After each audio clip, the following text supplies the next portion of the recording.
Hi everyone, thank you for being here. I'm Mandy. Before we get started, I wanted to let you all know that I have created a special playlist titled Get the Listing Appointment, and I'm putting today's video into that list.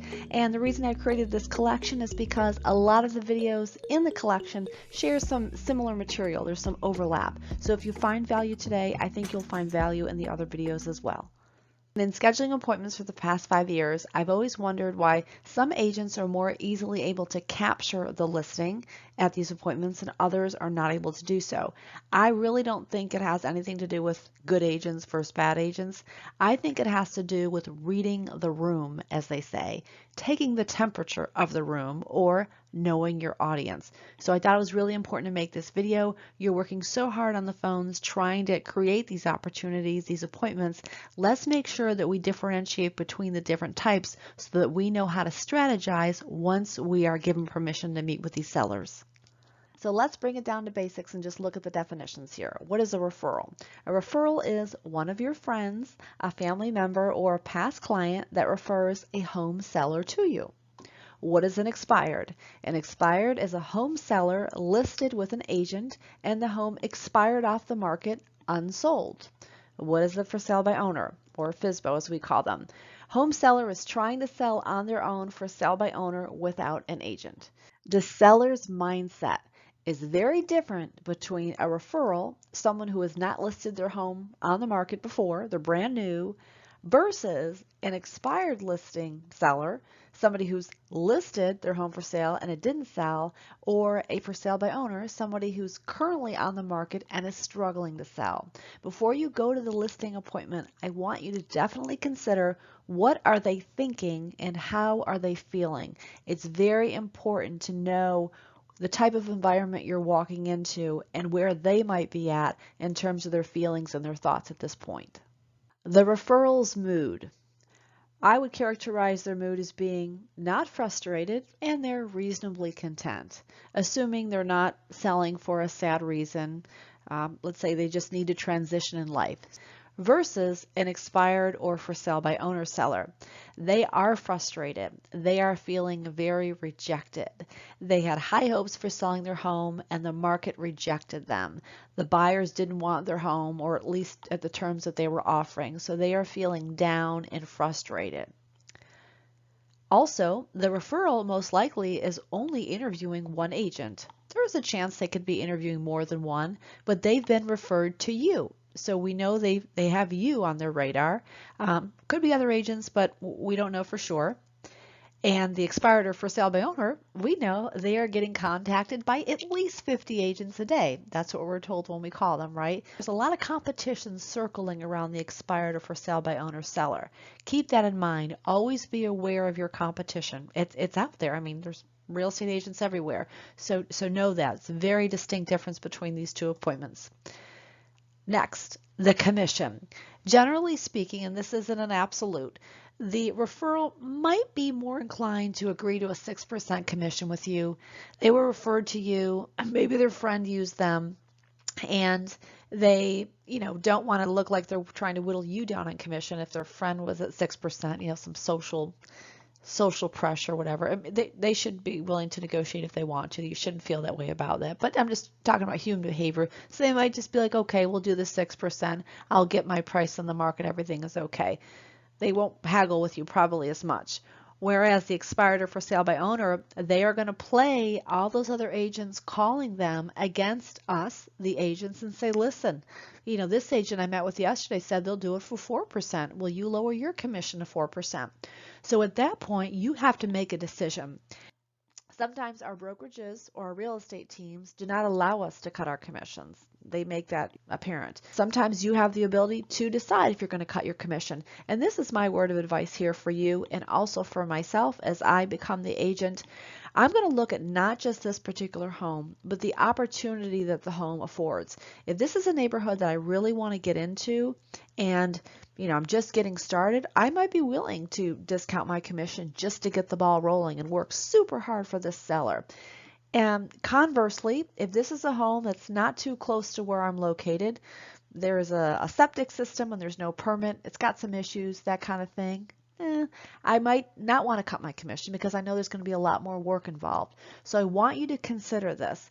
Commission is going to be an issue usually, not always, but usually with these type of appointments. So make sure you know where you stand on commission before you walk in there and what you can or cannot do. Next, with the referral, they somewhat like and trust you, right? Their friend recommended them to you, so they have good feelings about their friend and they trust their friend's judgment, so they're gonna feel that way about you. They kind of like you and they kind of trust you. Whereas the expired listing or for sale by owner seller, they're unsure if they like you. They don't know yet. You got through them on the phone or your ISA pre-sold you pretty well, but they don't know if they like you. And they certainly don't trust you because they really don't trust anyone right now, right? They had a lot of struggles on the market and I got all these agents calling them. Where were they when they were on the market, right? That's what they're thinking. So not a lot of trust. You're going to have to build that trust and be very skilled at how you go about doing that. Now this last difference I kind of like if you're calling on expireds or for sale by owners. The referral is going to be optimistic that the market will meet them at their price, right? They haven't been on the market before. They have a preconceived idea as to what their home is worth. So they might not be as flexible with what they're wanting to list the home at. Whereas an expired or for sale by owner, they're going to be a little bit more realistic about price because they've been humbled by their initial response by the market. They know their house did not move at the other price, so they might be more amenable to a price reduction, which works to our favor with this type of appointment. That's kind of the only favorable difference that I noted, and that's why I put it in green, happy color. In addition to recognizing the differences between the appointments, I also want to make sure that you are asking questions and noting responses during your conversations with the seller. The seller is sharing personal information, their pain points. I want you to write it down. So if you're the ISA, you're taking that information from the phone and you're putting it on the calendar appointment tab so that your agent is fully aware, kind of like they were on that phone call with you, and they have everything they need to know walking into that listing appointment. And if you're the agent, you're going to do it yourself because you won't remember between phone call and actually meeting with the seller. This ensures the client does not have to repeat themselves. You listen the first time because you care and you're showing them that you care. Empathy is so important. Secondly, I want you to use the information that you're learning during the call to determine how you can insert yourself into the seller situation by showing value. Let me give you an example of this. Let's say the seller expired off the market and they have a swimming pool, an in-ground pool, and they have a lot of cracks in the cement around the pool. And a lot of buyers came in, they didn't want to have to deal with the headache of that, right? Well, you have a strong network of professionals and you know a great cement professional or a great pool installation person that can easily correct that. So you're going to take what you're learning on the call, make sure you've got that person in your network still, and they're still in business, and you're going to let the seller know that you could potentially connect them with someone that can help them. Anything that's going to help them sell their home more easily. So you've got that value. So those notes are important because you want to address those pain points and determine how you can take that pain away from the seller and take it on yourself. So how exactly do you influence the seller to choose you? What do you have to do? Two things. Number one, you have to know your value proposition. And number two, you have to be able to articulate your value proposition. Why are you different from the couple of other agents that they just met with earlier in the day? What makes you different? And you might think, oh, this is easy. I'm just going to tell them that I'm the best one to sell their house for the highest price in the shortest amount of time. Now that is something that I see on real estate scripts everywhere, and I'm like, that's not telling me anything. That's what everybody is saying. Everyone is saying that because those scripts are floating around. I want you as an individual, as the outstanding agent you are, to really figure out what makes you different. You might offer flexible commission structure, flexible listing terms. You might have a couple of homes in the neighborhood in contract, or maybe one in contract, something like that. Maybe you just sold another expired listing that had been listed with two other agents unsold, and you got it sold without a price reduction. Think about your accomplishments. And if you're just starting out, think about your team's accomplishments and kind of piggyback onto those. What is your value? How are you different? Because ultimately, that's what it's going to come down to when they make their decision.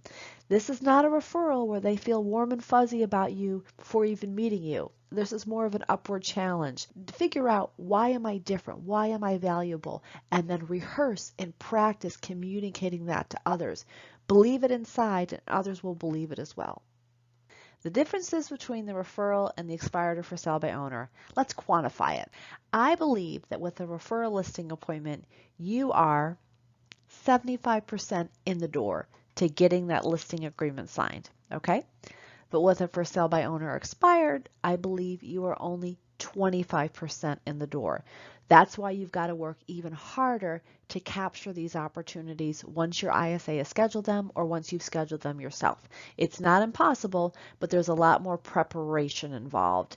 The competition is steeper when you're going after the expireds or FSBOs because all the agents are contacting them. So concentrate on your value proposition and make sure you do all of your homework beforehand so that when you go into that listing appointment, they're like, you know what, I'm going to go with that agent. They know what they're doing and they are offering me value.